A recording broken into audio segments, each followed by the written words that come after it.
교재 50페이지 보겠습니다. 바울은 성도들에게 하나님의 부르심에 합당하게 행하여 한 분 하나님, 한 분 그리스도, 한 분 하나님의 한 교회가 될 것을 권면합니다. 그리스도께서는 성도들에게 은혜를 주셔서 그리스도의 몸을 세우게 하셨습니다. 그리스도는 교회의 머리가 되시며 성도들은 그 안에서 연결되고 연합되어 사랑 안에서 자라갑니다. 이제 성도들은 하나님의 생명 없이 사는 옛사람의 삶에서 떠나 새 사람의 삶을 살아야 합니다. 이는 거짓과 분노, 도둑질과 더러운 말을 버리는 삶이자 서로를 친절히 대하며 불쌍히 여기며 용서하는 삶입니다. 이를 통해 구원의 날까지 인쳐주신 성령님을 근심하지 않게 해야 합니다. 에베소서는 1장 할 때 말씀드렸지만 제일 중요한 주제가 교회입니다. 교회. 그래서 교회가 어떤 곳이냐, 교회 안에 있는 성도가 어떻게 행해야 하느냐, 이걸 알기 위해서 제일 중요한 책이 에베소서다, 이렇게 말씀을 드렸습니다. 그런 관점에서 쭉 에베소서를 읽으시면 되겠습니다. 자, 오늘 본문의 1절에 보면 그러므로 주 안에서 갇힌 내가 너희를 권한다. 그래서 에베소서가 옥중서신인 걸 알 수가 있습니다. 에베소, 빌립보, 골로새, 빌레몬, 이 옥중서신입니다. 그러니까 감옥 속에 있는 사도 바울이 그 당시 소아시아 교회 중에서 규모도 크고 모범적인 교회가 되어야 되는 에베소 교회에 편지를 쓴 것이죠. 그리고 말씀드린 대로 에베소 교회만 아니라 소아시아 다른 교회에도 이 편지를 널리 회람을 해서 교회와 성도가 어떻게 믿음 생활을 해야 되는가를 알리고 있는 게, 그래서 주 안에서 갇힌 내가 너희를 권한다. 그러면 교회에 무엇을 권하는가? 자, 권하는 구체적인 내용이 2절과 3절입니다. 2절, 3절 함께 읽어봅니다. 시작. 모든 겸손과 온유로 하고 오래 참음으로 사랑 가운데서 서로 용납하고 평안에 매는 줄로 성령이 하나 되게 하신 것을 힘써 지키라. 아멘. 2절, 3절, 4절, 5절, 6절 계속 되는데 한번 보십시오. 반복되는 표현이죠. 3절에 보면 하나 되게 하신 것을 지키라. 하나라는 단어가 나옵니다. 4절, 몸이 하나, 성령도 한 분, 한 소망. 5절, 한 분, 믿음도 하나, 세례도 하나. 6절, 하나님도 한 분. 그러니까 하나라는 단어가 아주 많이 나옵니다. 그러니까 이 단어를 쓴 사도 바울의 의도가 뭘까요? 교회는 하나 되어야 한다. 그 어떤 경우에도 교회가 성도들끼리 갈등이 있거나 분열이 일어나서 교회가 분열되고 갈등하고 다투고 그래서는 안 된다. 특별히 초대교회는 아직 교회가 많이 없을 때입니다. 그러니 예수 믿는 사람들끼리 모인 교회를 보면서 저 사람들 저기서 뭐 하나 하고 있는데, 세상 사람들이 보기에 세상 사람들보다 훨씬 더 서로 사랑하고 한 마음으로 나가는 모습을 보여야 복음 전파가 잘 되고 선교가 잘 된다. 그러니 에베소 교회 교인들아, 교회 안에 이런저런 다양한 의견이 있고 나랑 마음이 안 맞는 사람이 있어도 성령이 하나 되게 하신 것을 힘써 지켜야 한다. 하나님도 한 분이고 우리가 믿는 믿음도 한 분이고 우리의 구원자 예수님도 한 분인데 교회 구성원들끼리 나누어져서야 되겠느냐? 이게 이제 4장 전체의 주제가 됩니다. 그런데 문제는 쉽지가 않습니다. 다 생각이 다르고 다 견해가 다른데 어떻게 교회라고 잘 되겠습니까? 여러분, 교회는 여러 가지 비유가 있죠. 교회를 군대에 비유하기도 하고 한데 제일 제가 보기에 적절한 비유는 교회는 병원과 같습니다. 우리는 다 죄인입니다. 여러분, 병원에 가면 아픈 사람들만 있고 보호자들이 같이 있습니다. 가끔 병원에 가보면, 여기 근처에도 큰 병원들 가보면 여러분 늘 그런 생각하시죠? 야, 세상에 아픈 사람이 이렇게 많구나. 그리고 뭔가 좀 심각한 병에 걸려서 예약을 하려고 해도 유명한 의사라고 하는 분들한테 하려면 6개월 기다리세요, 1년 기다리세요. 그렇게 기다리고 가봐야 5분 10분을 못 넘기는데 그만큼 아픈 사람이 많다는 거죠. 여러분, 영적으로도 마찬가지입니다. 우리 모든 사람은 다 죄인입니다. 교회 오는 성도들이 건강하고 은혜가 넘쳐서 교회 오는 게 아닙니다. 그런 마음도 있지만 전부 하나님 없이는 살 수 없습니다. 이 마음으로 오는 분들이 교회입니다. 그래서 교만한 사람은 믿음 생활 잘 안 합니다. 죄송한 표현인데 좀 하나님 없이 살 수 있다, 하나님 없어도 나 지위도 높고 똑똑하고, 이런 교만한 사람들은 교회 안 옵니다. 여러분들이 그렇지 못하다는 뜻이 아닙니다. 지위가 높아도 겸손하면 교회 올 수 있는데, 돈이 많고 지위가 높은데 교만한 사람 교회 안 옵니다. 그렇죠? 그러니까 교회 안에도 다양한 구성원들이 이런저런 상처를 다 받고 주님 없이는 제가 살 수 없습니다라는 마음으로 옵니다. 그런데 주님만 바라보는데 서로가 보이지요. 같이 남녀 선교회도 해야 되고, 또 선교 바자회 금요일 날 하다 보면, 열심히 하다 보면 의견이 또 안 맞을 수도 있는 겁니다. 다 연약하기 때문이죠. 그럼 우리의 고민입니다. 교회는 하나 되어야 하는데 우리는 죄인이다, 우리의 생각은 다 다르다. 그럼 어떻게 하나가 될 수 있느냐? 바울이 여기에 대한 해답을 제시합니다. 그래서 2절 보십시오. 모든 겸손과 온유로 하라. 오래 참음하라. 사랑 가운데 서로 용납하라. 평안에 매는 줄로 성령 하나님이 하나 되게 하신 것을 힘써서 지키라. 힘써 지키라는 말을 왜 할까요? 쉽지 않다는 뜻입니다. 그래서 겸손, 온유, 오래 참음, 사랑, 용납, 평안, 힘써 지킴, 어려운 거 아는데 이런 마음으로, 주님 주신 마음으로 해야 합니다. 여러분의 생각과 의지만으로 하나 되는 것이 결코 쉽지가 않습니다. 그걸 지금 우리에게 이야기하고 있습니다. 그래서 첫 번째 기도 제목입니다. 교회가 온전히 하나 되어 나아가게 하소서 하는 것입니다. 교회가 온전히 하나 되어 나아가게 하소서. 교회가 온전히 하나 되어 나아가게 하소서. 거듭 말씀드리지만 여러분, 이게 쉽지 않습니다. 가족들끼리도 보면 제일 세상에서 사랑하는 게 가족 아닙니까? 그렇게 사랑해서 결혼했는데도 부부간에 마음이 아플 때가 있고, 내 배 아파 낳은 자식인데 자식 때문에 제일 속상한 겁니다. 그런 거 생각해 보면 교회 안에 다툼이 있는 게 당연합니다. 갈등이 있는 게 당연하죠. 문제는 다툼과 갈등을 어떻게 해결하느냐가 중요하지, 교회에 다툼이 하나도 없다, 갈등이 하나도 없다, 그런 교회는 세상에 없습니다. 어떻게 해야 되느냐? 그래서 어제 말씀 보면 은혜라는 단어가 참 많이 나옵니다. 예를 들어 3장 7절 보십시오. 이 복음을 위하여 그의 능력이 역사하시는 대로 내게 주신 하나님의 은혜의 선물을 따라 내가 일꾼이 되었다. 내 마음이 불편할 때, 내가 이렇게 그래도 주님 믿는 게 은혜다라는 고백을 가지라는 거죠. 8절, 모든 성도 중에 지극히 작은 나에게 은혜를 주셨다. 그러니까 어제 말씀, 오늘 말씀 연결해 보면 각자의 마음속에 하나님의 은혜로 내가 여기 있다는 걸 깊이 묵상하고 생각하면 평안에 매는 줄로 하나 되게 하신 것을 힘써 지킬 수 있다. 이게 바울의 이야기입니다. 한번 따라해 보시죠. 문제를 은혜로 넘어야 하나가 될 수 있다. 여러분, 문제 없는 교회는 없습니다. 문제 없는 성도도 없고 가정도 없습니다. 그런데 문제는 문제와 은혜 사이에 문제를 덮을 수 있는 거대한 은혜가 있으면 문제가 안 되는 겁니다. 그런데 은혜가 없으면 문제는 점점 커지는데 은혜가 적어지는 겁니다. 제가 한번 이런 말씀드렸죠. 바다에 나가서 배가 항해하고 있는데요, 조그마한 조각배 같이 조그마한 배는 조금만 파도가 쳐도 뒤집어집니다.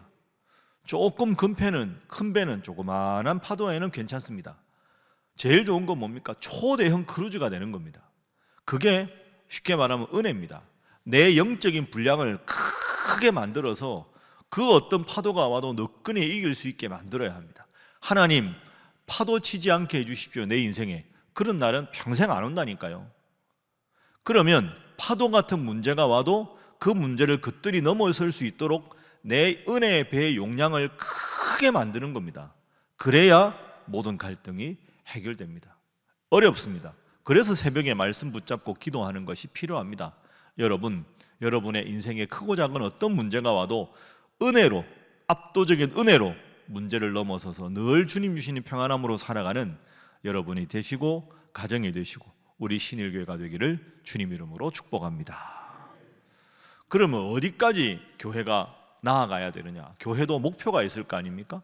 성도도 목표가 있겠지요. 그저 크고 작은 어려움이 있을 때 넘어서게 해주십시오, 넘어서게 해주십시오, 이런 눈앞에 있는 현실 아니라 교회의 목표, 우리가 신앙생활하는 목표, 그게 어디가 돼야 되느냐?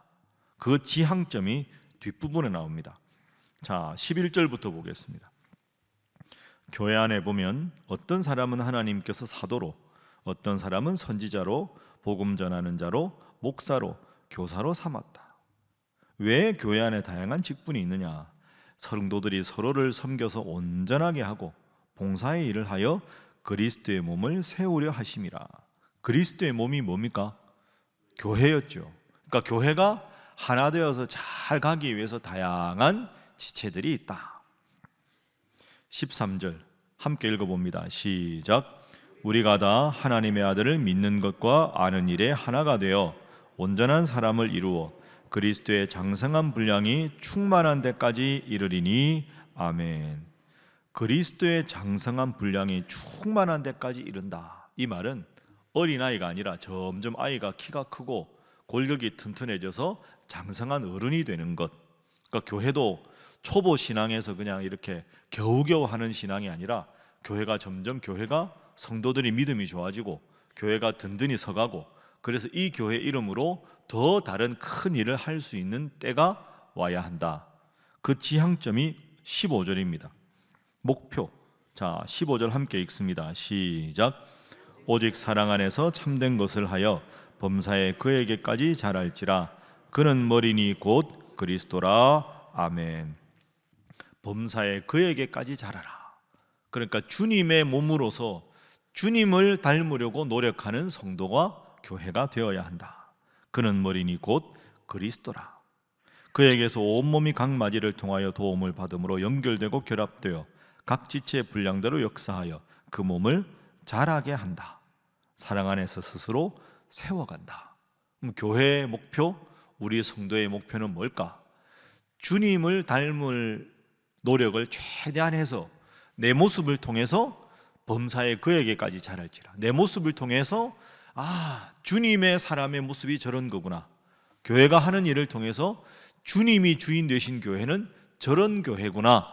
나를 통해서 주님이 드러나고 우리 신일교회를 통해서 주님의 영광이 드러나게 되는 것, 그것이 교회의 목표가 되어야 하고 성도의 목표가 되어야 한다. 두 번째 기도 제목입니다. 범사에 주님까지 자라는 성도와 교회가 되게 하소서. 범사에 주님까지 자라는 교회와 성도가 되게 하소서. 범사에 주님까지 자라는, 아마 쓰면서도 목사님 이게 얼마나 어려운데, 어려우니까 목표인 겁니다. 여러분, 내가 쉽게 달성할 수 있는 건 목표가 아닙니다. 100m 달리기 선수들이 올림픽 같은 데 보면 그 하나의 중요한 게 있답니다. 100m 달리기를 하는 선수들은요, 100m 피니시 라인에 이렇게 들어가는 쪽 있잖아요. 그게 목표가 되면 안 됩니다. 사람이 100m 달리기를 잘하려면 120m를 보고 뛰어야 된다는 거죠. 그렇지 않습니까? 우리가 열심히 하다가, 여러분 등산 같은 거 하거나 해보십시오. 열심히 하다가 정상이 바로 저기면 갑자기 힘이 축 빠집니다.